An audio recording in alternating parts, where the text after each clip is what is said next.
So I am very honored to be joined today by Jon Rappaport, who is an investigative journalist of 30 years, who is the author of a collection, a trilogy that begins with Matrix Revealed, and who also works to harness people's personal creative power and has been covering Big Pharma. I have been reading his work for at least a decade. So welcome, Jon. Thank you. Great to be here. Thank you very much. Thank you. So there is so much to speak about in regards to this infodemic, and you've been speaking on a lot of topics that I have as well, which is the foundation. So maybe we can start just touching upon the tests, and you can correct me if I'm wrong. From my analysis, that these PCR T tests are used to get the low-hanging fruit, the sick people, and now we may be using these also faulty antibody tests to now get the asymptomatic people because they are also a threat, and that the overarching goal, in my opinion, is to really surveil us and track us and to cast this illusion that we've never dealt with a virus before in our lives. So if you can begin with kind of your findings on the tests.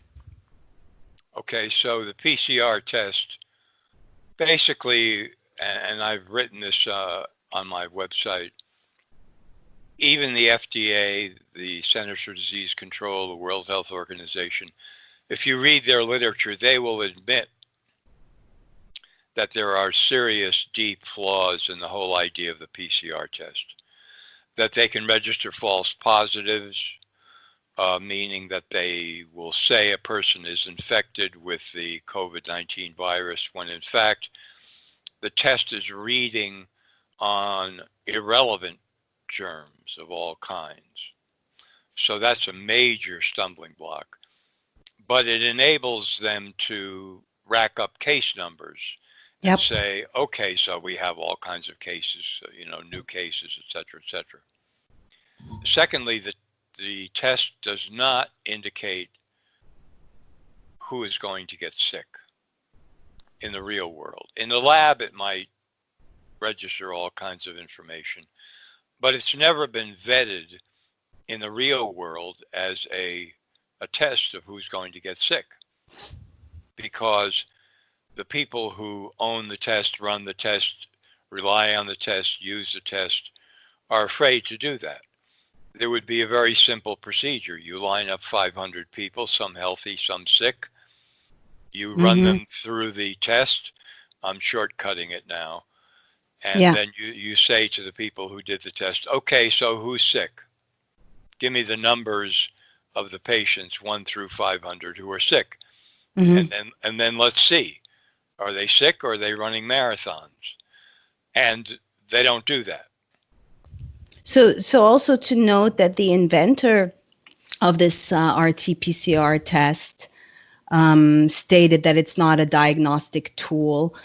This is all under EUA, so nothing, not that it matters, is not FDA approved. It's all under the guise of safety, this like fast medicine. And also, if you run the PCR test enough times, you're looking for genetic code, from my understanding. So it might pick up something, but because it's amplified, correct? Yes, that's another problem. Well, that's part of the problem of not being able to say who's going to get sick. If you're amplifying something that's so tiny that you can't study it in the first place, but you have to blow it up hundreds, thousands, millions of times, whatever, in order to study it, then what are you saying about how much virus is actually in the person's body? Nothing. And you need to know that in order to say whether the person is sick or not. The person needs to have millions and millions of a virus actively replicating in his body in order to say that he's even facing the possibility of getting sick. The test doesn't tell you that. They claim it does, but it does not.